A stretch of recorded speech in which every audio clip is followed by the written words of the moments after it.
ஒரே ஒரு ஊரில் ஒரு ராஜா இருந்தார். அவர் பேரில் மக்களுக்கு ரொம்ப மரியாதை. அவ்வளவு நல்லா ஆட்சி புரிஞ்சுக்கிட்டு வந்தார். அவருக்கு வயசாகிட்டுது.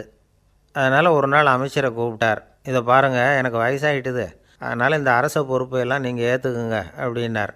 அதுக்கப்புறம் ராணியை கூப்பிட்டார். வா, நாம் இனிமேல் இங்கே இருக்க வேணாம், காட்டுக்கு போய் தவம் பண்ணலாம் அப்படின்னு கூப்பிட்டார். இந்த செய்தி மக்களுக்கு அறிவிக்கப்பட்டது. மக்கள் உடனே கூட்டம் கூட்டமாக அரண்மனைக்கு வர ஆரம்பிச்சிட்டாங்க. மன்னரை போய் பார்க்குறாங்க. அரசே, தாங்கள் எங்களுக்கு தந்தை மாதிரி.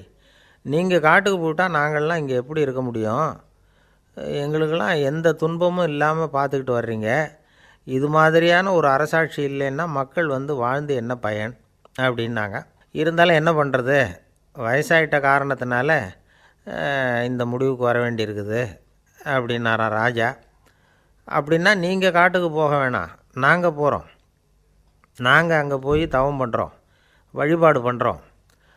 கடவுள் வருவார், அவர்கிட்ட வரம் வாங்கிட்டு வந்துடுறோம் அப்படின்னாங்களாம். அப்படி சொல்லிவிட்டு உடனே எல்லோரும் காட்டுக்கு போனாங்க. நாட்டு மக்கள் எல்லாரும் ஒட்டு மொத்தமாக காட்டில் உட்காந்துக்கிட்டு தவம் பண்ணுறதை பார்த்தார் கடவுள். உடனே புறப்பட்டு வந்தார். எல்லோரும் இப்படி உட்காந்துருக்குறீங்களே, என்ன வேணும் உங்களுக்கு அப்படின்னு கேட்டார்.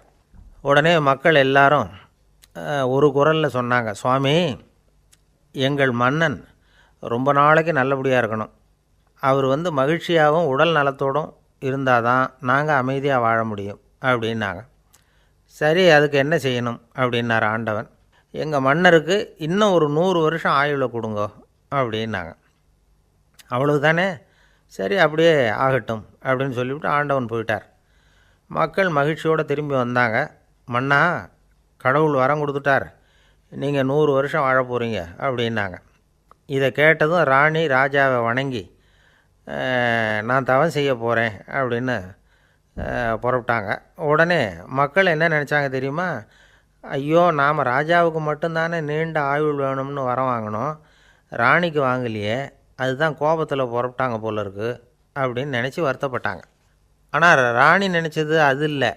ராணி போய் தவம் பண்ணாங்க, கடவுள் காட்சி கொடுத்தார். இவங்க கேட்குறாங்க, சுவாமி, ராஜாவுக்கு மட்டும் 100 வருஷம் ஆயுள்னு வரம் கொடுத்துட்டீங்க, அப்படின்னா குடிமக்களும் 100 வருஷம் இருக்கணும். இப்படிப்பட்ட குடிமக்கள் இல்லைன்னா அப்படிப்பட்ட அரசன் இருந்து என்ன பிரயோஜனம் அப்படின்னாங்களாம். ஆண்டவன் பார்த்தார். சரி, அவங்களும் 100 வருஷம் வாழ்வாங்க, அது மட்டும் இல்லை, நீயும் 100 ஆண்டு காலம் வாழ வரமளிக்கிறேன் அப்படின்னு சொல்லிவிட்டு மறைஞ்சிட்டார். இதில் ஆண்டவன் வர்றதும் மறையிறதும் முக்கியம் இல்லை.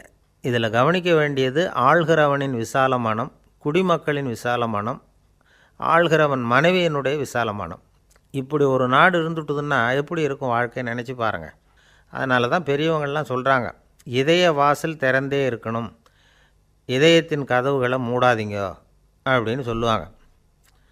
என்கிட்ட ஒருத்தர் சொன்னார், என்னுடைய இதய வாசல் எப்போவும் திறந்தே தான் இருக்குதுன்னார். எதனால் அப்படி சொல்கிறீங்க அப்படின்னு கேட்டோம். டாக்டரே சொல்லிவிட்டார், என்னுடைய இதயத்தில் ஒரு ஓட்டை இருக்குது அப்படின்னு. வால்வு காசி மாநகரத்தை பிரம்மதத்தன் அப்படிங்கிற ராஜா ஆட்சி பண்ணிட்டு வந்தார். அவர் ஒவ்வொரு வருஷமும் ஒரு திருவிழா நடத்துறது வழக்கம். எல்லா தேசத்திலிருந்தும் எல்லா வகையான ஜனங்களும் அதில் கலந்துக்குவாங்க. ஒரு சமயம் அது மாதிரி விழா நடந்துக்கிட்டு இருந்தது. வைகுண்டத்திலேருந்து தேவலோகத்திலேருந்து நிறைய தேவகுமாரர்கள்லாம் காசி நகருக்கு அப்போது வந்திருந்தாங்க. அதில் முக்கியமாக ஒரு 4 தேவகுமாரர்கள், அந்த 4 பேரையும் சுற்றி ஏகப்பட்ட கூட்டம். அப்படி என்ன விசேஷம் அவங்கக்கிட்ட அப்படின்னா, மற்றவங்கள விட அவங்க முகம் அழகாக இருந்ததா அப்படி பார்த்தா அப்படியும் இல்லை.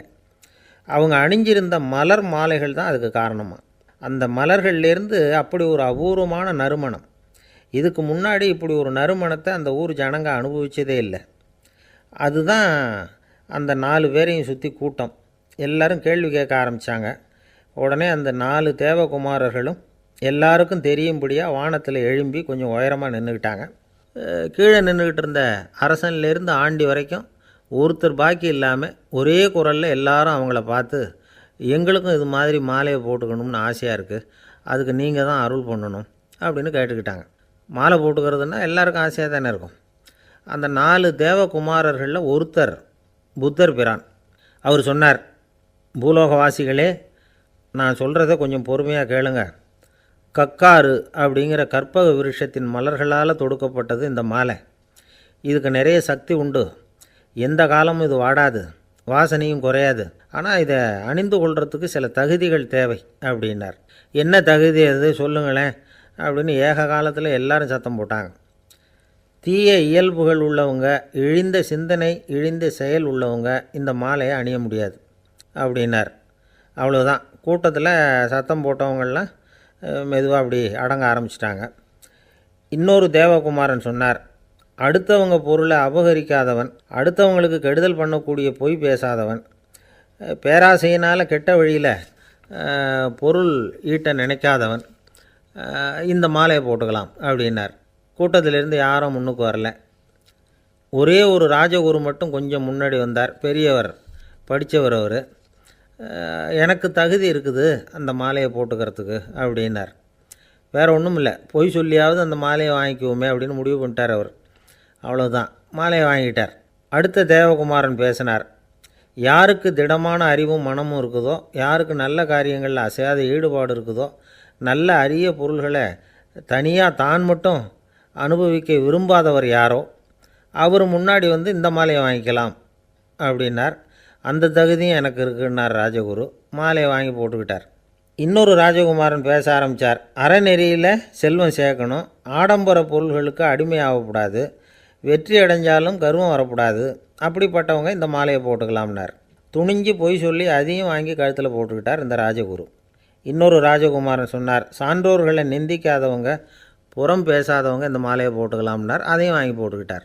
திருவிழா முடிஞ்சுது, எல்லோரும் திரும்பி போயிட்டாங்க. மறுநாள் ராஜகுரு 4 மாலைகளையும் போட்டுக்கிட்டு ராஜசபைக்கு வரார். வந்தவர் ரொம்ப அவஸ்தையோடு வர்றார். மாலையெல்லாம் வாடி போயிட்டுது, வாசனை எதுவும் கிடையாது. அது மட்டும் இல்லை, அவருக்கு கடுமையான தலைவலி வேறு வந்துட்டுது. துடிச்சு போயிட்டார். மாலையை கழட்டவும் முடியல. ஜனங்கள்லாம் அவரை பார்த்து சிரிக்க ஆரம்பிச்சிட்டாங்க. என்னத்துக்கு ஆசைப்படணும், ஏன் இப்படி கஷ்டப்படணும் அப்படின்னு. ராஜா பார்த்தார். மறுபடியும் விழாவுக்கு ஏற்பாடு பண்ணினார். தேவகுமாரர்கள்லாம் வந்தாங்க. ராஜகுரு வந்தார். மக்கள் முன்னிலையில் அவங்க காலில் விழுந்தார், மன்னிப்பு கேட்டுக்கிட்டார். இந்த மாலையை போட்டுக்கிற தகுதி எனக்கு இல்லை. தகுதி இல்லாத ஒருத்தன் தகாத தகுதியை பொய் மூலம் பெறணும்னு ஆசைப்படுறாங்களே, அவங்களுக்கெல்லாம் என்னுடைய தண்டனை ஒரு எச்சரிக்கையாக இருக்கட்டும்னார். அதுக்கப்புறம் தேவகுமாரர்கள் அவர் கழுத்தில் இருக்கிற மாலையை கழட்டினாங்களாம். அந்த மாலைகளும் பழையபடி மனம் கொடுக்க ஆரம்பிச்சுட்டு தான். இதிலேருந்து நாம் தெரிஞ்சுக்க வேண்டியது என்னென்னா, நமக்கு தகுதி இல்லாத ஒரு கௌரவம் நம்மக்கிட்ட தானாக வந்தால் கூட அதை தவிர்த்து விடுறது தான் நல்லது. அதுதான் புத்திசாலித்தனம்.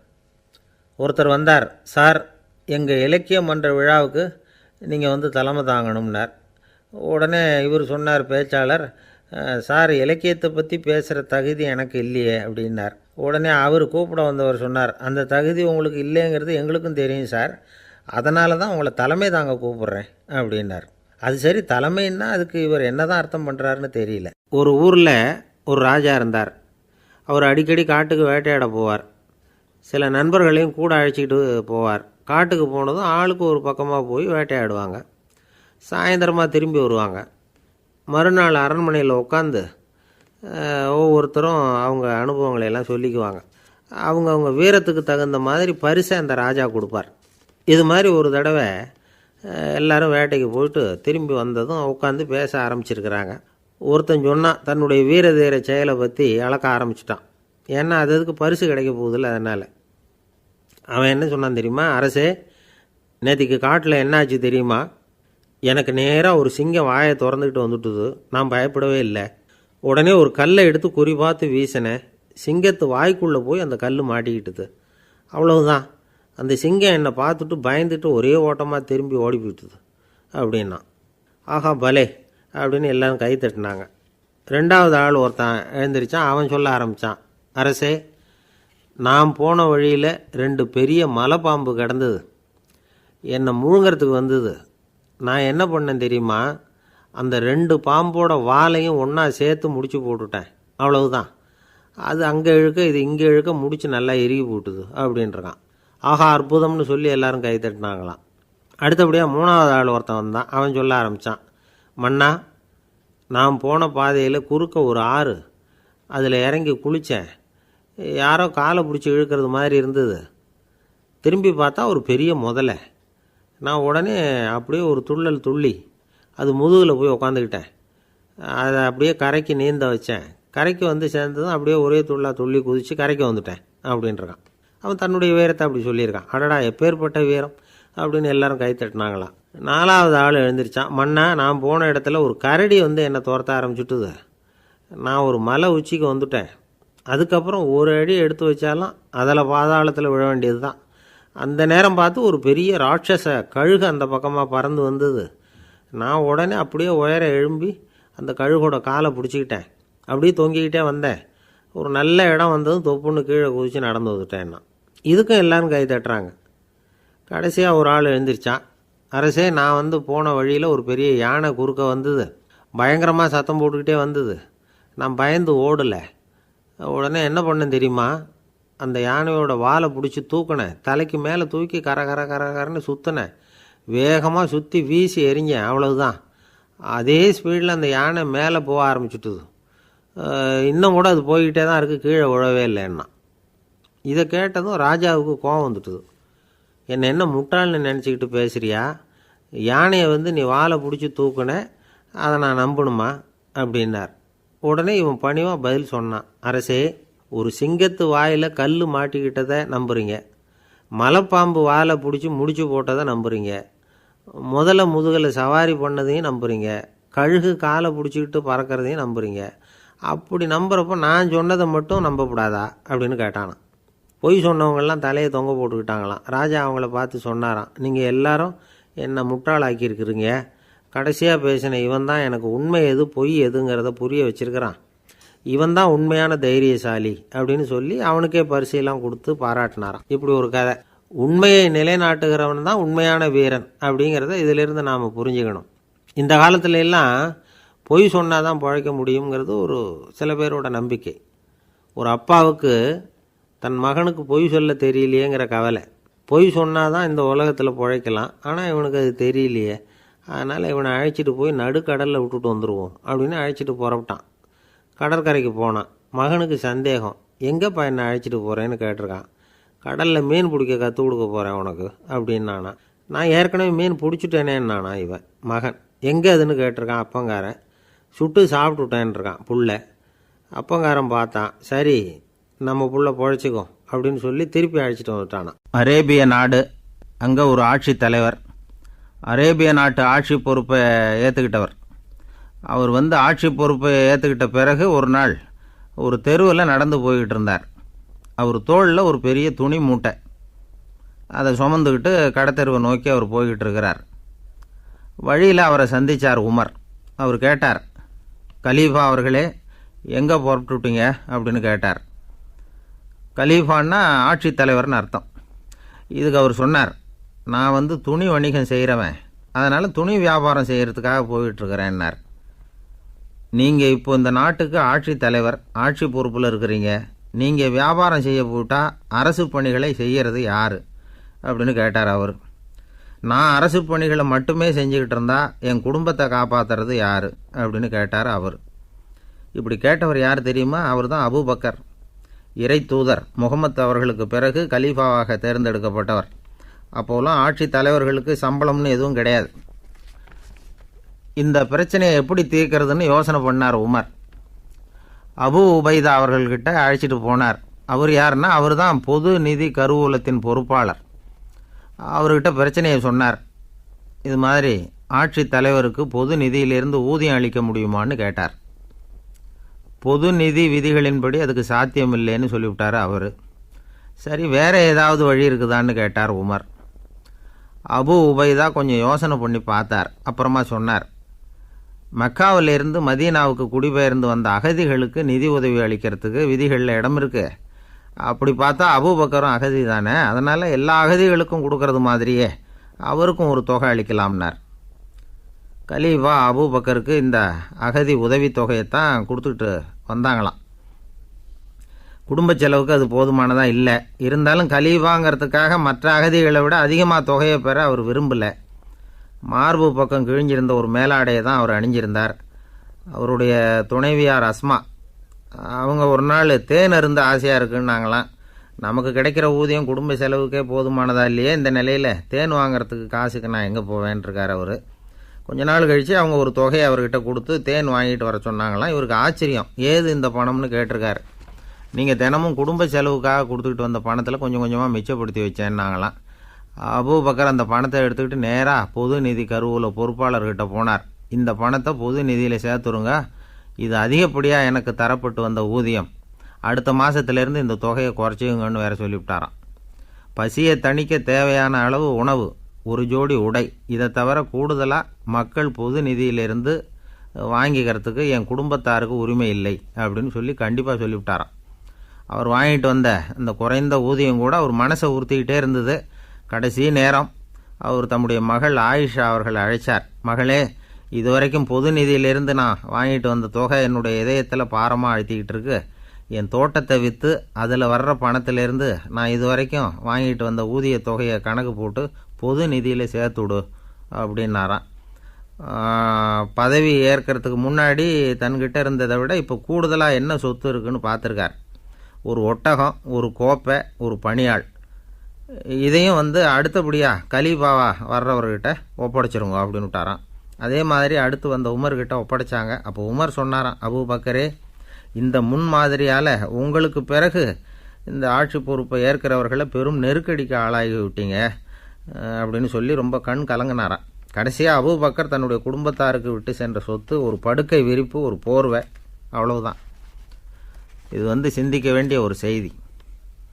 ஒரு ஊரில் ஒரு மன்னர் இருந்தாராம். அமைச்சர் அவர்கிட்ட சொன்னாராம், மன்னா, நம்ம ராஜ்யத்தில் இனிமே லஞ்ச ஊழலே இருக்காதுன்னாராம்.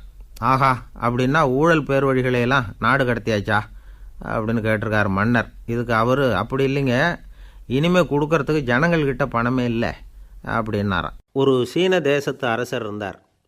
அவருக்கு வயசாயிட்டுது. அவருக்கு அடுத்தபடியாக அவருடைய புள்ள பட்டத்துக்கு வரணும், ஆட்சி பொறுப்பை ஏற்றுக்கணும். ஒரு நல்ல தலைவனுக்கு இருக்க வேண்டிய பண்புகள்லாம் தன்னுடைய மகனுக்கு இருக்கணும்னு விரும்பினார் அந்த அரசர்.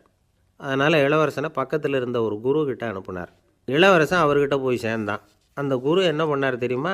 இவனை பார்த்து சொன்னார், இதை பாருப்பா, நீ என்ன பண்ணுற, இப்போவே பக்கத்தில் இருக்கிற காட்டுக்கு போ, நடு காட்டில் போய் ஒரு இடத்துல உட்காந்துக்கோ, அங்கே என்னென்ன சத்தம்லாம் உன் காதில் விழுதுன்னு கவனித்து கேளு, உன் காதில் விழுந்த ஓசைகள் என்னென்னங்கிறத என்கிட்ட சொல்லு, அதுதான் எனக்கு தெரியணும், உனக்கு வேலையும் அதுதான் அப்படின்னு சொல்லி அனுப்பி வச்சுட்டார். இளவரசன் காட்டுக்கு போனான். குரு சொன்னபடியே ஒரு இடத்துல உட்காந்து கவனித்து கேட்டான். அதுக்கப்புறம் குருக்கிட்ட திரும்பி வந்தான். என்னென்ன சத்தம்லாம் கேட்ட அப்படின்னு கேட்டார் குரு. குருவே, காட்டில் நான் பறவைகள் சத்தம்லாம் கேட்டேன், மிருகங்களின் ஓசையையும் கேட்டேன், இதை தவிர இடி, மின்னல், மழை இதுகளோட சத்தத்தையும் கேட்டேன் அப்படின்னா. குரு யோசனை பண்ணார், நீ இன்னமும் சரியாக கேட்கல, அதனால் மறுபடியும் காட்டுக்கு போ, கொஞ்ச நாள் தங்கியிருந்து கேட்டுட்டு வா அப்படின்னார். இளவரசனுக்கு ஒன்றும் புரியல. இருந்தாலும் குருவின் கட்டளையாச்சே, மறுக்க முடியுமா? உடனே அவன் மறுபடியும் காட்டுக்கு போனான். ஒரு இடத்துல உட்காந்தான். கொஞ்ச நேரம் உன்னிப்பாக கவனித்து கேட்டான். சில நாள் கழித்து குருக்கிட்ட திரும்பி வந்தான். குருவே, இந்த தடவை சில துல்லியமான சத்தங்களையெல்லாம் கேட்டான். தேனீ பறக்கிற சத்தம், நீரோடையின் மெல்லிய ஓசை, இதெல்லாம் கேட்டேன்னா. குரு சிரித்தார். நீ மறுபடியும் காட்டுக்கு போ, இன்னும் சில நாள் அங்கே இரு, முழுமையாக கவனமாக கேட்டுக்கிட்டு வா அப்படின்னு சொல்லி அனுப்பி வச்சுட்டார். இளவரசனுக்கு குழப்பம் அதிகமாயிட்டுது. ஒன்றுமே புரியல. மறுபடியும் காட்டுக்கு போனான். மௌனமாக ஒரு இடத்துல உட்காந்துட்டான். அப்படியே தியானத்தில் ஆழ்ந்துட்டான். சில நாளில் அவனுக்கு இதுவரை கேட்காத ஓசைகள்லாம் கேட்க ஆரம்பிச்சிட்டுது. இதைத்தான் நான் கேட்கணும்னு என்னுடைய குரு எதிர்பார்த்துருக்கிறாருங்கிறத புரிஞ்சுக்கிட்டான். உடனே குருக்கிட்ட ஓடனான். குருவே, இந்த தடவை காதுகளுக்கு கேட்க முடியாத சில ஓசைகளை கூட என்னால் உணர முடிஞ்சுது. பூ மலருகிற ஓசை, சூரியனால் பூமி சூடாகிறப்போ எழுகிற ஓசை, காலை பனித்துளியை இந்த புல்லுலாம் குடிக்கிற ஓசை, இது எல்லாம் என்னால் நல்லா கேட்க முடிஞ்சுது அப்படின்னா. குருவுக்கு இப்போ தான் திருப்தி ஏற்பட்டு தான். இளவரசனை பார்த்து சொன்னார், இதை பாருப்பா, இப்போ தான் நாட்டை ஆளுகிற தகுதி உனக்கு வந்திருக்குது அப்படின்னு சொல்லி அதுக்கு விளக்கமும் கொடுத்தாராம். எந்த அரசன் தன்னுடைய மக்களின் இதயம் பேசுகிற மௌன மொழியை, மௌன வார்த்தைகளை கேட்குறானோ அவன்தான் ஆள தகுதி உள்ளவன். எந்த அரசன் தன்னுடைய மக்களின் உணர்ச்சிகளை உண்மையாக உணர்றானோ அவன்தான் முதன்மையான அரசன். போலி வார்த்தைகளை மட்டும் கேட்டுட்டு பல மௌன ராகங்களை காதில் வாங்கிக்காதவன் அரசனே இல்லை. எந்த நாட்டில் எப்போ ஒரு அரசன் தன்னுடைய மக்களின் உணர்ச்சிகளை கேட்க மறுக்கிறானோ அன்னையிலேருந்தே அந்த நாடு அழிய தொடங்குது அப்படின்னு அர்த்தம். இதுதான் அந்த குரு இளவரசனுக்கு போதித்தது.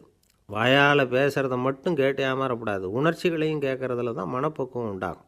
மக்கள் உணர்ச்சிகளை புரிந்து கொள்ளாத அரசர்கள் வந்து நீடிச்சிருக்க முடியாது. அது மாதிரி நாடுகளில் அடிக்கடி குழப்பம் தான் உண்டாகும். அப்படி இருந்தால் அடிக்கடி ஆட்சி மாறிக்கிட்டு இருக்கும். அப்படிப்பட்ட ஒரு தேசம், அங்கே ஒரு சிறைச்சாலையில் 3 கைதிகள் பேசிக்கிட்டு இருந்தாங்க. ஒருத்தன் சொன்னான், நான் இந்த நாட்டு ராஜாவை எதிர்த்து பேசிக்கிட்டு இருந்தேன், அதனால் என்னை பிடிச்சி கொண்டாந்து இங்கே போட்டுவிட்டாங்க அப்படின்னா ஒருத்தன். இன்னொருத்தன் சொன்னான், நான் இந்த நாட்டு ராஜாவை ஆதரித்து பேசிக்கிட்டு இருந்தேன், அதனால் என்னை பிடிச்சி கொண்டாந்து இங்கே தள்ளிவிட்டாங்க அப்படின்னா. அது சரி, நீ என்ன தப்பு பண்ண அப்படின்னு சொல்லி 3வது ஆளை பார்த்து இவங்க கேட்டாங்க. அதுக்கு அந்த ஆள் சொல்கிறான், நான் தான் இந்த நாட்டு ராஜா அப்படின்னானா. ஒரு ராஜா ஊரெல்லாம் சுற்றி பார்த்துட்டு வரலாம்னு ஒரு நாள் புறப்பட்டு போனார். ஒரு இடத்துல தறி நெசவு வேலை ரொம்ப மும்முரமாக நடந்துக்கிட்டு இருந்தது. ஒரு பெரியவர் தறியால் நெசவு வேலை செஞ்சுக்கிட்டு இருந்தார். பக்கத்தில் ஒரு அழகான பொண்ணு உட்காந்து நூலை சுற்றிக்கிட்டு இருக்குது. ராஜா அந்த பெரியவரை பார்த்து யார் இந்த பொண்ணுன்னு விசாரித்தார். ராஜா அப்படி கேட்டதும் அவருக்கு ரொம்ப பெருமையாக போயிட்டுது. ஏன்னா உட்காந்துருந்தது அவரோட மகள். அரசே, இது என்னுடைய மகள், இவ வேகமாக நூல் திரிக்கக்கூடியவள், வைக்கோலை எடுத்து இவ திரிச்சா கூட அது எல்லாம் பவுனிழையாக வெளியில் வரும் அப்படின்னு ஒரு ராசி இவளுக்கு அப்படின்னு ரொம்ப பெருமையாக ராஜா கிட்ட சொன்னார். ராஜா இதை கேட்டதும் அசந்துட்டார். அப்படியா, இவ்வளவு அழகும் சாமர்த்தியமும் உள்ள இந்த பொண்ணு என்னோட வரட்டுமே, இவளை என் மருமகளை ஆக்கிக்கிறேன் அப்படின்னார் ராஜா. அந்த பெரியவருக்கு ஒன்றும் புரியல. ஏதோ கொஞ்சம் பெருமையாக சொல்ல போக அது இப்படி ஆகிட்டுதே அப்படின்னு கவலைப்பட்டார். இருந்தாலும் ராஜா பேச்ச தட்ட முடியுமா, மகளை அனுப்பி வச்சுட்டார். ராஜா அந்த பொண்ணை அரண்மனைக்கு அழைச்சிட்டு வந்தார். அங்கே ஒரு அறையில் வச்சு பூட்டி விட்டார். அந்த ரூமு நிறைய வைக்கோலை கொண்டாந்து போட்டு அடைச்சாங்க. 3 ராட்டைகள் வேறு வச்சுருந்தாங்க. நாளைக்கு பொழுது விடியறதுக்குள்ளே நீ இந்த வைக்கோலையெல்லாம் தங்க இழைகளாக மாற்றி காட்டணும். நாளைக்கு காலம்புறம் வந்து நான் இந்த அறை கதவை திறப்பேன். உன் தகப்பன் சொன்னது மாதிரி எல்லாம் தங்கமாக மாறி இருக்கணும், இல்லைன்னா நீ உயிர் தப்ப முடியாது அப்படின்னு உத்தரவு போட்டார். பாவம் அந்த பொண்ணு என்ன பண்ணும், பகல் பூரா அழுதுகிட்டே உட்காந்துருக்குது. ராத்திரி பூராவும் தூக்கம் வரல. மறுநாள் அதிகாலை நேரத்தில் யாரோ கதவை தட்டுற சத்தம் கேட்டுது. பயந்துக்கிட்டே கதவை திறக்கிறா. திறந்து பார்த்தா வெளியில் 3 அவலட்சணமான பெண்கள். ஒருத்திக்கு வந்து கால் அகலமாக முறை மாதிரி இருக்குது, இன்னொருத்திக்கு கட்டை விரல் கரண்டி மாதிரி பெருசாக இருக்குது, 3வது பொண்ணுக்கு உதடு தடித்து ரப்பர் மாதிரி தொங்கிக்கிட்டு இருக்கு. யார் நீங்கள், உங்களுக்கு என்ன வேணும் அப்படின்னு கேட்குது இந்த பொண்ணு. நாங்கள் உங்களுக்கு உதவி செய்கிறதுக்கு தான் வந்திருக்கிறோம் அப்படின்னு சொல்லி உள்ளே வந்தாங்க. உட்காந்தாங்க. கொஞ்ச நேரத்துக்குள்ளே உள்ளே இருந்த வைக்கோலையெல்லாம் தங்க இழைகளாக மாற்றி கொடுத்துட்டு போயிட்டாங்க. காலையில் ராஜா வந்தார், பார்த்தார். ஆகா பேஷுனார். இன்னும் கொஞ்சம் வைக்கோலை கொண்டாந்து அந்த ரூமில் போட சொன்னார். இந்த வைக்கோலையும் இன்றைக்கி தங்கமாக மாற்றிவிடு, நாளைக்கு மறுநாள் உனக்கும் இளவரசனுக்கும் கல்யாணம்னு சொல்லிவிட்டார். இன்றைக்கி ராத்திரி அந்த 3 பொண்ணுங்களும் வந்தாங்க. வைக்கோலை பொண்ணு இழைகளாக மாற்றினாங்க, புறப்பட்டாங்க. இந்த பொண்ணு அவங்க காலில் விழுந்து வணங்கினா. என் உசுரை காப்பாற்றினீங்க, உங்களுக்கு நான் என்ன கைமாறு செய்ய போகிறேன் அப்படின்னா. பயப்படாத, நீ விரும்பினா எங்களுக்கு ஒரு உதவி செய்யலாம். உன்னுடைய கல்யாணத்துக்கு நாங்கள் 3 பேரும் வரோம். நீ எங்களை வந்து வரவேற்று ராஜாக்கிட்டேயும் இளவரசர்கிட்டையும் நாங்கள் வந்து உன்னோட பெரியப்பா பொண்ணுங்கன்னு சொல்லி அறிமுகப்படுத்தி வை, நாங்கள் விருந்து சாப்பிட்டுட்டு போயிடுறோம் அப்படின்னாங்க. ரொம்பவும் சந்தோஷமாக சரின்னு ஒத்துக்கிட்டா. கல்யாண நாள் வந்தது. கல்யாணம் ரொம்ப கோலாகலமாக நடந்துக்கிட்டு இருக்கு. எல்லா தேசத்து ராஜா ராணிகளும் வந்துக்கிட்டு இருக்கிறாங்க. அந்த 3 அவலட்சணமான பொண்ணுங்களும் வந்து சேர்ந்தாங்க. யார் இவங்கன்னு கேட்டார் ராஜா. என் பெரியப்பா பொண்ணுங்க அப்படின்னா அந்த பொண்ணு. காலும் உதடும் கட்டை விரலும் ஏன் இப்படி உங்களுக்கு அவலட்சணம் ஆயிட்டுது அப்படின்னு கேட்டார். அதுக்கு அந்த பொண்ணுங்க பதில் சொன்னாங்க. என்ன செய்கிறது, ஓயாமல் வைக்கோலை நூற்று ஒருத்தியோட கட்டை விரல் அப்படி கரண்டி மாதிரி ஆயிட்டுது, நாக்கில் தொட்டு தொட்டு திரிச்சதுனால ஒருத்தியோட உதடு அப்படி ஆயிட்டுது, காலால் கட்டையை அழுத்தி அழுத்தி தறி போட்டதுனால இன்னொருத்தையோட கால் அப்படி ஆயிட்டுது. உங்கள் மருமகளாக வந்திருக்கிற இந்த பொண்ணு அந்த 3ஐயுமே செய்ய தெரிஞ்சவ தான். என்ன ஆக போதோ இன்னும் கொஞ்ச நாளில் அப்படின்னாங்க. அவ்வளவுதான். ராஜா பயந்துட்டார். அம்மா, இன்னையிலேருந்து நீ இளவரசனின் மனைவி, நீ எப்பவும் அழகாக இருக்கணும், அதனால் நீ இனிமேல் வைக்கோலை திரிக்கவே கூடாது அப்படின்னு உத்தரவு போட்டார். அவளை இக்கட்டான சூழ்நிலையிலேருந்து காப்பாற்றின அந்த 3 பொண்ணுங்களும் சந்தோஷமாக திரும்பி போயிட்டாங்களாம். சுவாமி சின்மயானந்தர் இந்த கதையை சொல்லியிருக்கிறார். தன்னலம் மறந்து சுயலாபத்தை வந்து தியாகம் செய்கிறது வைக்கோல்லேருந்து தங்க இழையை நூக்கிறது மாதிரி அப்படிங்கிறார் அவர்.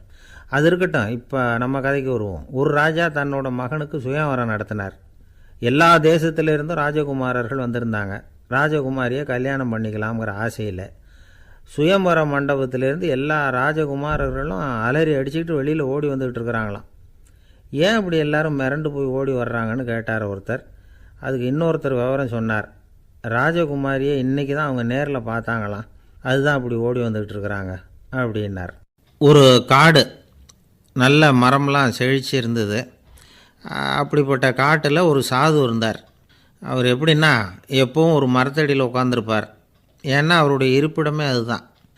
அவர் என்ன பண்ணுவார், 3 கல் வச்சுருந்தார். செங்கல் மாதிரி இருக்கும், ஆனால் அதை விட கொஞ்சம் பெருசாக இருக்கும்.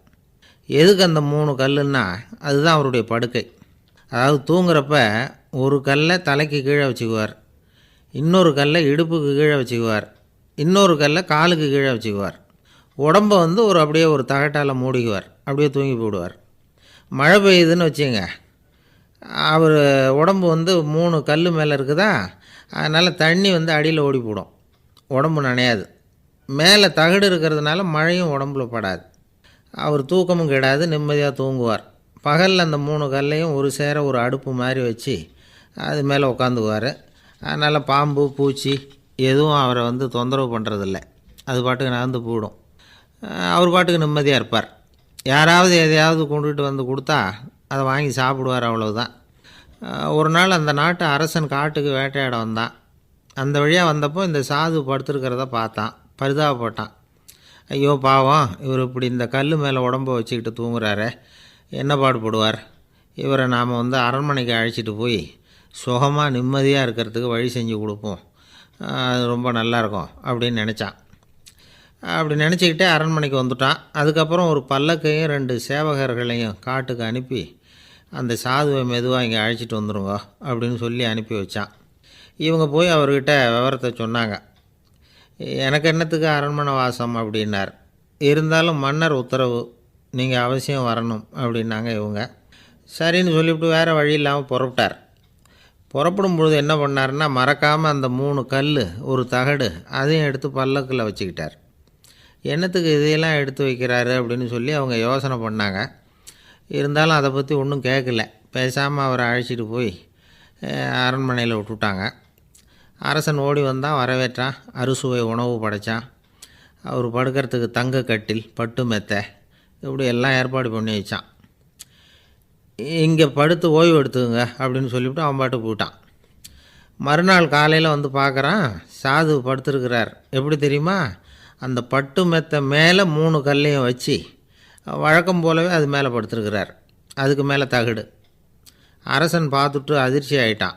என்ன சுவாமி இப்படி அப்படின்னா, சாது சொன்னார், எனக்கு தேவையும் இல்லை குறையும் இல்லை, எல்லா இடத்துலையும் எனக்கு ஒரே மகிழ்ச்சி தான் அப்படின்னார். மகிழ்ச்சிங்கிறது தங்க கட்டிலேயோ பட்டு மெத்தையிலேயோ இல்லை, அது மனசில் இருக்கிற ஒரு விஷயம். உண்மையான மகிழ்ச்சிக்கு வழி மனப்பக்குவம் அப்படிங்கிறது அந்த அரசனுக்கு புரிஞ்சுதான். இந்த காலத்தில் ஒரு சாமியார், அவரை தேடி ஒரு சீடன் வந்தான். என்னாச்சு தெரியுமா, சுவாமி எனக்கு நிம்மதி வேணும், அதுக்கு என்ன வழின்னு கேட்டான். சாமியார் நிமிர்ந்து பார்த்தார். அப்புறம் சொன்னார், நீ ஏகப்பட்ட பேர்கிட்ட கடன் வாங்கியிருக்கிற, அதையெல்லாம் திருப்பி கொடுத்தா தான் உனக்கு நிம்மதி கிடைக்கும்னார். இவனுக்கு ஆச்சரியம். அது எப்படி சாமி, அவ்வளவு கரெக்டாக நான் கடன் வாங்கினதை கண்டுபிடிச்சிங்க அப்படின்னா. உனக்கு கடன் கொடுத்து சாமியாராக போனதே நான் தான்ப்பா, அதனால தான் இந்த கதிக்கு வந்தேன். என்கிட்டயே நிம்மதிக்கு வழி கேட்குறியே, அதுதான்டா வேதனை அப்படின்னாராம் அவர். ஒரு அரசனும் அமைச்சரும் ஒரு நாள் ரொம்ப சாவகாசமாக பேசிக்கிட்டு இருந்தாங்களாம். அரசன் அமைச்சரை பார்த்து ஒரு கேள்வி கேட்டிருக்கார். ஏங்க அமைச்சரே, ஆசை இல்லாத ஒரு மனுஷனால் இருக்க முடியுமா அப்படின்னு. ஏன் முடியாது, துறவி அப்படிங்கிறவங்கெல்லாம் அப்படிப்பட்டவங்க தானே அப்படின்னாராம் அமைச்சர். அவங்கெல்லாம் உண்மையிலேயே ஆசையை விட்டவங்க தானா அப்படின்னு கேட்டாராம் ராஜா.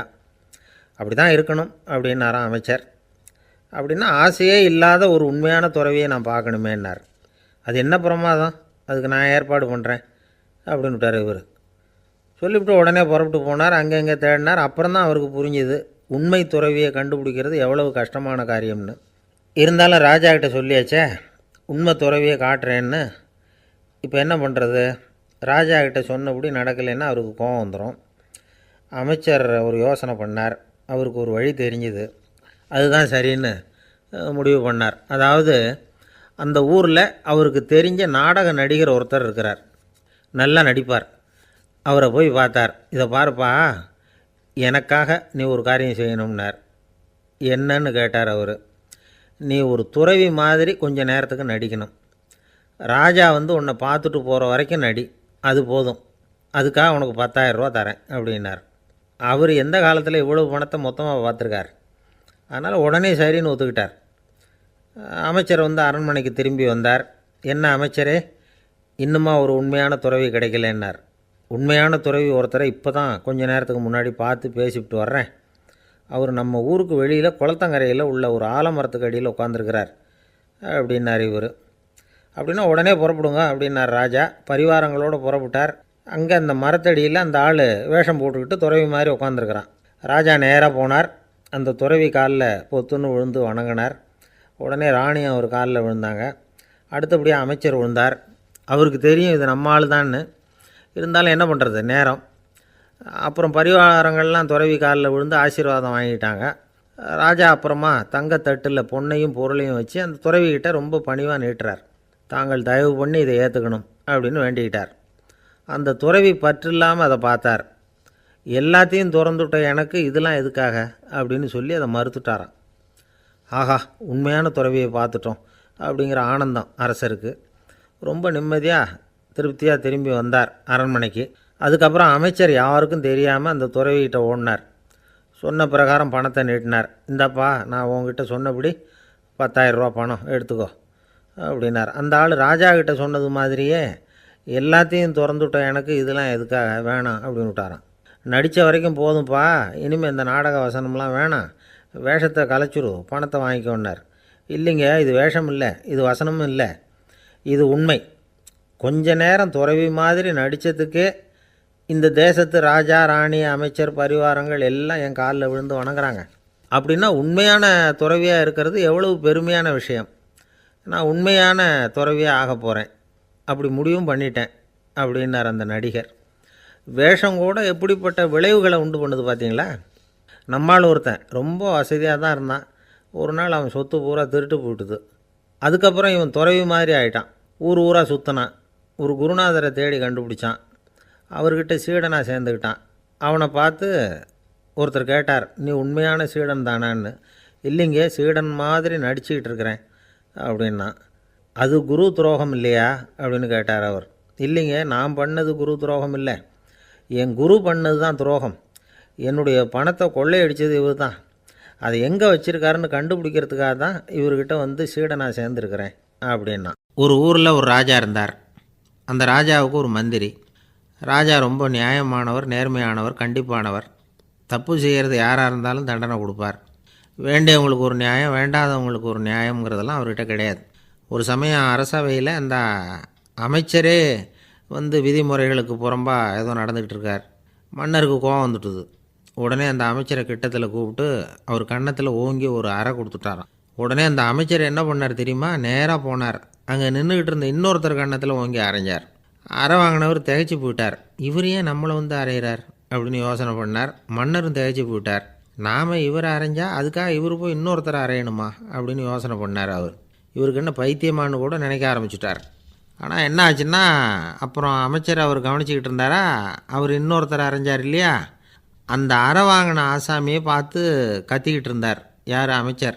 ஏன்பா என்கிட்ட அறையை வாங்கிக்கிட்டு இப்படி விவரம் இல்லாமல் நின்றுக்கிட்டு இருக்கிறியே, நான் உனக்கு கொடுத்ததை நீ வேறு யாருக்கிட்டையாவது கொடுத்துரு அப்படின்னார். உடனே அந்த ஆள் பார்த்தான். தனக்கு அடுத்தபடியாக நின்றுக்கிட்டு இருந்தவனை ஓங்கி ஒரு அறை அரைஞ்சான். அவன் கன்னத்தை தடவிட்டே யோசனை பண்ணான். இது ஏதோ புரிஞ்சுக்கிட்ட மாதிரி அடுத்தாப்பில் நின்றுக்கிட்டு இருந்தவனை அரைஞ்சான். இப்படி இந்த அறை வந்து மாறி மாறி போய்கிட்டே இருக்குது. ஊர் பூரா பிரயாணம் பண்ண ஆரம்பிச்சுட்டுது. அன்றைக்கி ராத்திரி அந்த ராஜா படுக்கிறதுக்காக போனார். அந்த நேரம் பார்த்து அவர் கன்னத்தில் பலார்னு ஒரு அறை விழுந்தது. நம்மளே அரையிறது யார் அப்படின்னு அதிர்ச்சியோட மன்னர் திரும்பி பார்க்குறாரு. அரைஞ்சது அவரோட மனைவி. என்னாச்சு உனக்குன்னு கத்துனார் ராஜா. உங்களுக்கு தெரியாதா, ஊர் பூரா ஒருத்தர் மாற்றி ஒருத்தர் மூலமாக இந்த அறை வந்து பிரயாணம் பண்ணிட்டு வருது அப்படின்னாங்க அந்த அம்மா. அப்படின்னா ஆரம்பித்த இடத்துக்கே வந்துட்டுதா அப்படின்னாராம் மன்னர். என்ன சொல்கிறீங்கன்னு கேட்டிருக்காங்க. இவர் விவரத்தை சொன்னாராம். அப்படின்னா நீங்கள் ஆரம்பித்து வச்ச இந்த விளையாட்டை நான் முடிச்சு வச்சுட்டேன் அப்படின்னாங்களாம் அந்த அம்மா. மறுநாள் காலை மறுபடியும் அரசவை கூடிச்சு அந்த அமைச்சர் மன்னரை பார்த்து கேட்டார், என்ன மகாராஜா, என்கிட்ட கொடுத்ததை திருப்பி வாங்கிட்டீங்களா அப்படின்னாராம். இப்படி நடக்கும்னு நான் எதிர்பார்க்கவே இல்லைன்னார் மன்னர்.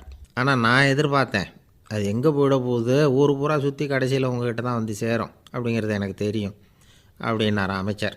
இந்த கதை வேடிக்கையாக இருந்தால் கூட இதில் உள்ள கருத்து முக்கியமானது. இந்த உலகத்தில் பல கருத்துக்கள் இப்படி தான் மாறி மாறி சுற்றி வந்துக்கிட்டே இருக்குது. நம்மால் ஒருத்தன் தன்னுடைய நண்பன் ஒருத்தனை கடத்தெருவில் பார்த்தான். உடனே ஓடி போய் பலார்னு ஒரு அறை கொடுத்தானான். அவன் கண்ணத்தை தடவிட்டு ஏன்டா என்ன அரைஞ்சேன்னு கேட்டிருக்கான். நீ ஏன்டா என்னை முட்டாள்னு என் மனைவிட்ட போய் சொன்னேன் அப்படின்ட்டுருக்கான் அவன். உன்னை ஒரு முட்டாள்னு சொன்னதுக்காகவா நீ என்ன அரைஞ்ச அப்படின்னு கேட்டிருக்கான் இவன். டேய், நான் அதுக்காக அறையலப்பா, அது ஒரு பெரிய ரகசியம். நான் முட்டாளுங்கிறது அந்த ரகசியத்தை நீ ஏன் எங்கள் வீட்டில் போய் சொன்னேன், அதுக்காக தான் அரைஞ்சேன் அப்படின்னு நான் அவன். ஒரு ராஜா இருந்தார். நாடு பூராவும் நிறைய மரங்களை நட்டு வளர்க்கணுங்கிறது அவரோட ஆசை. தானே அதுக்கு முன்மாதிரியாக இருக்கணும்னு நினச்சார். அரண்மனையை சுற்றி மரங்களை நட்டு வளர்த்தார். இதை பார்த்துட்டு ஜனங்களும் அவங்கவுங்க வீட்டை சுற்றி மரக்கன்றுகளை நட்டு வளர்த்தாங்க. கொஞ்ச காலத்தில் ஊர் பூரா பசுமையாக மாறிச்சு. எல்லாருக்கும் சந்தோஷமாக இருந்தது. இது ஒரு பக்கம் இருக்கட்டும். இப்போ நான் சொல்ல போகிற கதை வேறு. அதாவது அந்த ராஜா ஒரு நாள் தன்னுடைய அரண்மனையை சுற்றி இருக்கிற விதவிதமான மரங்களை எல்லாம் போய் பார்த்தார். எப்படி இருக்கிறீங்க அப்படின்னு ஒவ்வொரு மரத்துக்கிட்டையும் விசாரித்தாராம். எந்த மரமும் சந்தோஷமாக இருக்கிறதா தெரியல. அது அதுக்கும் மனசில் ஒரு குறை. முதல்ல ஆலமரத்துக்கிட்ட போனார். அது சொல்லிச்சு, மண்ணா, நான் நல்லா பெருசாக வளர்ந்துருக்கிறேன், அடர்த்தியாக இருக்கிறேன், கிளையெல்லாம் 4 பக்கமும் நல்லா படர்ந்து தான் இருக்குது, இருந்தாலும் எந்த பிரயோஜனமும் இருக்கிறதா தெரியல எனக்கு. என்னுடைய பழம்லாம் ரொம்ப சின்னதாக இருக்குது, என் கண்ணுக்கு சரியாக புலப்பட மாட்டேங்குது. நான் இருக்கிற சைஸுக்கு என்னுடைய கிளையில் இருக்கிற பழம்லாம் எவ்வளோ பெருசாக இருக்கணும், அது இத்தினூண்டு இருக்கிறது எனக்கு பெரிய அவமானமாக இருக்குது. இப்படி இங்கே நின்றுக்கிட்டு இருக்கிறதே ரொம்ப கூச்சமாக இருக்குது. ஒரு நல்ல புயல் வந்ததுன்னா பேசாமல் சாஞ்சு விடலாமான்னு பார்க்குறேன் அப்படின்னு புலம்புது ஆலமரம். சரி இருக்கட்டும்னு நினச்சிக்கிட்டு ராஜா அடுத்தபடியாக ஒரு அத்தி மரத்துக்கிட்ட போனார். அதுவும் புலம்ப ஆரம்பிச்சுட்டுது. நான் கூட பெரிய மரம்தான், இல்லை இலையெல்லாம் அழகாக தான் இருக்குது, பழம் அழகாக இருக்குது, இருந்தாலும் உள்ள விஷயம் இல்லையே, அத்தி பழத்தை புட்டு பார்த்தா அத்தனையும் சொத்தை அப்படின்னு பழமொழியே உண்டாயிட்டுதே, இப்படி ஒரு கெட்ட பேரோடு நான் இருக்கணுமா அப்படின்னு புலம்புது அது. சரி இது இருக்கட்டும் அப்படின்னு சொல்லி அடுத்தபடியாக வேப்ப மரத்துக்கிட்ட போனார். அது தன்னுடைய வேதனையை வெளியிட்டது. எனக்கு எவ்வளவோ மருத்துவ குணங்கள்லாம் இருக்கிறதா சொல்லிக்கிறாங்க, இருந்தாலும் என்ன பிரயோஜனம், என்னுடைய பழத்தை மனிதர்கள் யாரும் விரும்பி சாப்பிட்றது இல்லையே அப்படின்னுது. ராஜா அடுத்தாப்புல இருந்த ஒரு பனை மரத்துக்கிட்ட போனார். நான் நல்லா உயரமாக தான் வளர்ந்துருக்கிறேன், மற்ற மரங்கள்லாம் என்னை அண்ணாந்து தான் பார்க்கணும், இருந்தாலும் என்கிட்ட நிழலுக்காக யாரும் ஒதுங்கிறது இல்லையே அப்படின்னுது. என்ன இது எல்லா மரமும் இப்படி திருப்தி இல்லாமல் இருந்துக்கிட்டு இருக்குதே அப்படின்னு நினச்சிக்கிட்டே ராஜா அடுத்தபடியாக அங்கே இருந்த ஒரு பைன் மரத்துக்கிட்ட போனார். அழகாக உயரமாக பசுமையாக தான் இருந்தது, ஆனால் பழமோ பூவோ கிடையாது. அதை நினச்சா அது வருத்தப்பட்டுக்கிட்டு இருக்குது.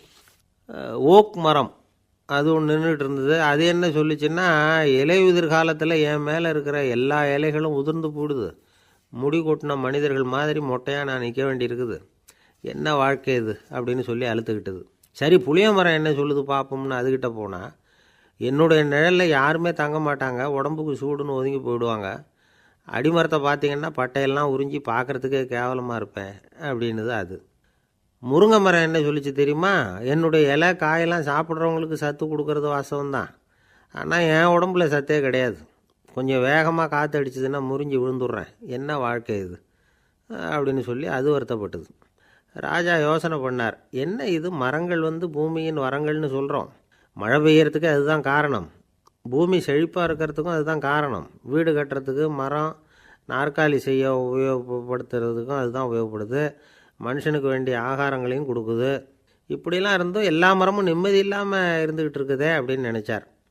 அப்போது அங்கே இருந்த ஒரு மகிழ மரம் அவர் கண்ணில் பட்டுது. அந்த மரம் மட்டும் கொஞ்சம் நிம்மதியாக மகிழ்ச்சியாக இருக்கிறது மாதிரி தெரிஞ்சுது. உடனே ராஜா அதுக்கிட்ட போனார்.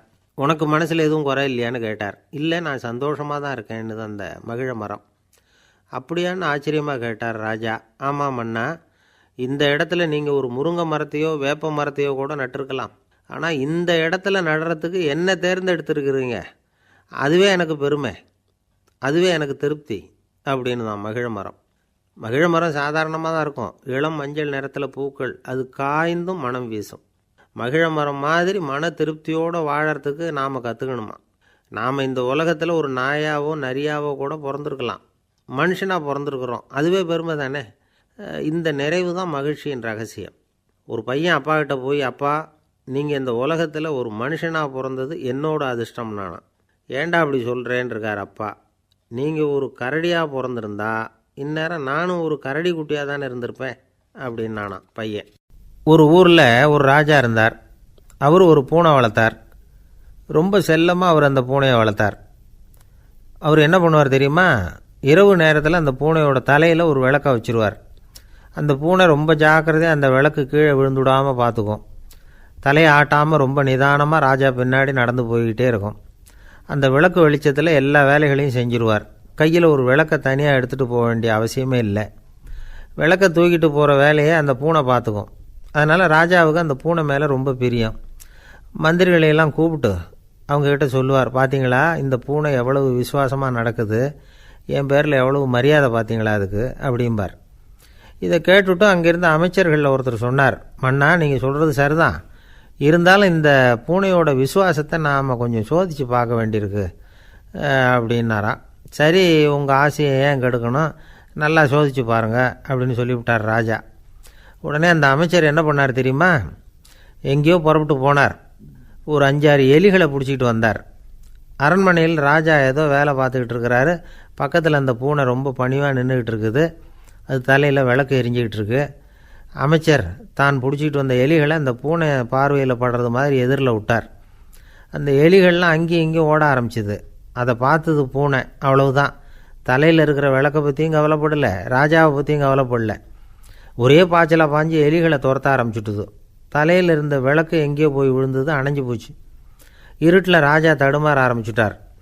இந்த சமயத்தில் அந்த அமைச்சர் மறுபடியும் விளக்கை ஏற்றினார். வெளிச்சம் வந்தது. அதுக்கப்புறம் அந்த அமைச்சர் பேசினார், அரசே, பூனையோட விசுவாசத்தை பார்த்தீங்களா? எலி அது கண்ணில் படுற வரைக்கும் தான் விசுவாசமாக இருந்தது. அது மாதிரி எலியை பார்த்ததும் எல்லாத்தையும் விட்டுட்டு அதை துரத்த ஆரம்பிச்சுட்டு பார்த்தீங்களா? தான் அந்த பூனையை பற்றி நினச்சது தப்புங்கிறது அதுக்கப்புறம் தான் அந்த ராஜாவுக்கு புரிஞ்சுதான். சரி, இப்போ எதுக்கு இந்த கதையெல்லாம் அப்படிங்கிறீங்களா? இந்த பூனை மாதிரி தான் நம்ம மனசும். மனசை எவ்வளவு தான் பயிற்சி கொடுத்து பக்குவமாக வச்சுருந்தாலும் பார்க்குறதுக்கு பரமசாது மாதிரி தான் இருக்கும். பார்க்க வேண்டியதை பார்த்துட்டுதுன்னா பாஞ்சிரும். இந்த பூனை மாதிரி புலன் இன்ப பொருள்கள் கிட்டாத வரைக்கும் மனம் அடங்கி இருக்கிறது மாதிரி தான் தெரியும். கொஞ்சம் வாய்ப்பு கிடைச்சாலும் அது குதிக்க ஆரம்பிச்சிரும், தப்பு பண்ண ஆரம்பிச்சிரும். பெரிய பெரிய முனிவர்கள் வாழ்க்கையில் நடந்த வீழ்ச்சி இதை தான் நிரூபிக்குது. புலன்களின் ஆற்றல் அதிகம். அதனால் மனக்கட்டுப்பாடு பயிற்சிகளில் ரொம்ப எச்சரிக்கையாக இருக்கணுங்கிறார் சுவாமி சிவானந்தர். மது பழக்கத்தையே விட்டுவிட்டேன்னு உறுதியாக இருப்பான். கடை கண்ணில் பட்டுவிட்டுதுன்னா கால் அவனை கேட்காமலே இழுத்துக்கிட்டு உள்ளே போயிடும். இதுதான் மனசுங்கிறது. அதுதான் அந்த ராஜா வளர்த்த பூனை.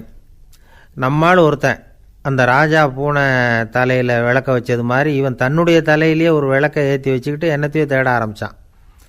தேடிக்கிட்டு இருக்கிறான். தலையை ஆட்டாமல் நிதானமாக நடந்து ரொம்ப நேரமாக தேடிகிட்டு இருக்கிறான். அந்த சமயம் அங்கே வந்த ஒருத்தர், என்னத்தை தேடுறீங்கன்னு கேட்டார். அதுதான் மறந்து போச்சு அப்படின்னு இழுத்தான். சரி, கொஞ்சம் இப்படி உட்காருங்க, ஞாபகம் வந்ததும் தேட ஆரம்பிக்கலாம் அப்படின்னார் அவர். இவன் கொஞ்ச நேரம் உட்காந்து யோசித்தான். அப்புறம் திடீர்னு எழுந்திரிச்சான். ஞாபகம் வந்துட்டுதுன்னா. என்னன்னு கேட்டார். எங்கள் வீட்டில் இருந்த விளக்கை எங்கே வச்சேன்னு தெரியல, அதை தான் தேடிக்கிட்டு இருக்கிறேன், ஏற்றி வைக்கலாம்னு பார்க்குறேன் அப்படின்னா.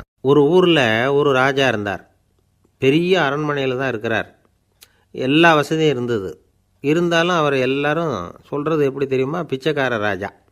அப்படி ஒரு பேர் அவருக்கு நிலச்சி போச்சு. ஜனங்களும் சரி, மற்ற தேசங்களில் உள்ளவங்களும் சரி, அவர் அந்த பேர் சொல்லியே குறிப்பிடுறது வழக்கமாக போட்டுது. இது அவருக்கு ரொம்ப கவலையாக போச்சு. என்ன இது, நம்மளை தேடி வர்றவங்களுக்கெல்லாம் நாம் சோறு போடுறோம், நம்ம புகழ்ந்து பாடல் ஏற்றி கொண்டு வர்ற புலவர்களுக்கெல்லாம் அவங்க எப்படி வந்தாலும் ஒருவேளை சோறு போடணுங்கிறது உத்தரவு. இவ்வளவுலாம் செஞ்சும் நம்மளை போய் பிச்சைக்கார ராஜான்னு எல்லாரும் சொல்கிறாங்களே, அது ஏன், எதுக்காக இப்படி சொல்கிறாங்க? இதுதான் ராஜாவுக்கு குழப்பம். சரி, இதை பற்றி நம்ம அமைச்சர்கள்கிட்ட கேட்கலாமா அப்படின்னு யோசனை பண்ணார். இந்த விஷயத்தை போய் அவங்கக்கிட்ட எப்படி கேட்குறதுன்னு அவருக்கு தயக்கமாக இருந்தது. கௌரவ குறைச்சலாக தெரிஞ்சுது அவருக்கு. சரி, சாதாரண குடிமக்கள்கிட்ட இதை பற்றி கேட்கலாமா அப்படின்னு யோசனை பண்ணார். கேட்கலாம், ஆனால் அவங்க யாரும் ராஜா முன்னாடி நின்று தைரியமாக பேசக்கூடிய அளவுக்கு இல்லை. ராஜாவோட குழப்பம் நாளுக்கு நாள் அதிகமாக போச்சு. கடைசியாக அவர் ஒரு முடிவுக்கு வந்தார். அதாவது இதை பற்றி ஒரு பிச்சைக்காரங்கிட்டே கேட்டு பார்த்துட்டா என்ன. இதுதான் அவர் பண்ண முடிவு. உடனே மாறு வேஷம் போட்டுக்கிட்டு நகர்வலம் போனார். ஒரு பிச்சைக்காரனை கண்டுபிடிச்சார். இதை பாருப்பா, நம்ம ராஜாவை எல்லாரும் பிச்சைக்கார ராஜான்னே சொல்கிறாங்களே, அதுக்கு என்ன காரணமாக இருக்கும் அப்படின்னு கேட்டார். அதுக்கு அவன் சொல்கிறான், இதுக்கான பதிலை இன்னும் ஒரு 30 நாளில் சொல்கிறேன் அப்படின்னா. உடனே இவருக்கு சந்தோஷம். உண்மையை அவங்ககிட்ட சொன்னார். நான் வேறு யாரும் இல்லை, நான் தான் இந்த நாட்டு ராஜா. இப்போ நீ என் கூடவே வந்துடு, அரண்மனையிலேயே தங்கிக்கோ. 30 நாள் கழித்து எனக்கு பதில் சொல்லிவிட்டு அதுக்கப்புறமா நீ போகலாம் அப்படின்னு சொல்லி அழைச்சிட்டு வந்துட்டார். அரண்மனையில் ஒரு மூலையில் அவன் தங்கறதுக்கு இடம் கொடுத்தார். தினம் 2 வேளையும் இவனுக்கு சோறு போடுங்க அப்படின்னு உத்தரவு போட்டார். ராஜா கொடுத்த இடத்துல போய் உக்காந்துக்கிட்டான் அந்த பிச்சைக்காரன். தினமும் அந்த அரண்மனையில் நடக்கிறதையெல்லாம் கவனிச்சிக்கிட்டு வந்தான். வேளைக்கு சாப்பாடு வரும், சாப்பிட்டுக்கிட்டு இருக்கான். இப்படி 30 நாள் முடிஞ்சுது. ராஜா வந்தார். என்ன, என்னோட கேள்விக்கு பதில் என்னன்னு கண்டுபிடிச்சிட்டியான்னார். கண்டுபிடிச்சிட்டேன்னா. என்ன எல்லாரும் பிச்சைக்கார ராஜான்னு சொல்கிறாங்களே, அது நியாயமாக படுதா உனக்குன்னு கேட்டார். நியாயமாக தான் படுது, சந்தேகம் இல்லாமல் நீங்கள் பிச்சைக்கார ராஜா தான். என்ன தான் நீங்கள் வசதியோடவும் படைபலத்தோடவும் இருந்தால் கூட நீங்கள் எங்கள் வர்க்கத்தை சேர்ந்த ஆசாமி தான் அப்படின்னு அடித்து சொல்லிவிட்டான் அந்த ஆள். ஏனால் அப்படி சொல்கிறேன்னு கேட்டார் இவர். அரசே, ஒரு உண்மையை கண்டுபிடிச்சி சொல்கிறதா நான் உங்ககிட்ட சொன்னேன். நீங்கள் ராஜ பரம்பரைன்னா உடனே உங்கள் கழுத்தில் கிடக்கிற முத்து மாலையை கழட்டி பரிசாக கொடுத்துருப்பீங்க, பொன்னையும் மணியையும் கொடுத்துருப்பீங்க. ஆனால் நீங்கள் அப்படி செய்யலை. என்னை ஒரு மூலையில் உட்கார வச்சு 2 வேளை சோறு போட சொன்னீங்க. உங்களை தேடி யார் வந்தாலும், யார் பாராட்டி பேசினாலும் அல்லது பிரச்சனைகளை சொன்னாலும் நீங்கள் செய்கிற ஒரே காரியம் சோறு போடுறது தான். பிச்சைக்காரனுக்கு சோறு மட்டும்தான் உலகம். உங்கள் விஷயத்துலேயும் நீங்கள் அப்படி தான் நினைக்கிறதாக தெரியுது. நல்லா கவனிங்க. எந்த ஒரு பிரச்சனைக்கும் சோறு தான் முடிவுன்னு நினைக்கிறீங்க பாருங்கள். நீங்கள் சந்தேகமில்லாத எங்களை சேர்ந்த ஆள் தான் அப்படின்னு விட்டான் அந்த பிச்சைக்காரன். அதுக்கப்புறம் தான் அந்த ராஜா தன்னுடைய தவறுகளையெல்லாம் திருத்திக்கிட்டாராம். பசின்னு வர்றவங்களுக்கு சோறு தான் போடணும், அது தப்பு இல்லை. பாராட்ட வர்றவங்களுக்கெல்லாம் சோத்தையே போட்டு அனுப்புனா இப்படி தான் பேர் வரும். எனக்கு தெரிஞ்ச ஒருத்தர் தினமும் யாராவது ஒருத்தரை தன் வீட்டுக்கு அழைச்சிட்டு போவார், சாப்பாடு போட்டு அனுப்புவார். முன்னறிவிப்பு இல்லாமல் திடீர்னு ஒரு விருந்தாளியோட வீட்டில் போய் இவர் நிற்கிறது வழக்கம். அந்த அம்மாவும் இவருக்காக தயார் பண்ணி வச்சுருந்ததை இவர் அழைச்சிட்டு வந்திருக்கிற விருந்தாளிக்கு போட்டுருவாங்க. விருந்தாளி சாப்பிட்டுட்டு போனதுக்கப்புறம் இவர் மனைவிகிட்ட உனக்கு சிரமம் வேணாம் அப்படின்னு சொல்லிவிட்டு பக்கத்தில் உள்ள ஒரு ஹோட்டலுக்கு போய் காசு கொடுத்து சாப்பிட்டுட்டு வந்துடுவார். பல நாள் இப்படி நடக்கும். ஒரு நாள் அவரை தனியாக கூப்பிட்டுக்கிட்டு போய் ஏன் இப்படி பண்ணுறீங்கன்னு கேட்டோம். அதுக்கு அவர் சொல்கிறாரு, எங்கள் வீட்டு சாப்பாட்டிலேருந்து தப்பிக்க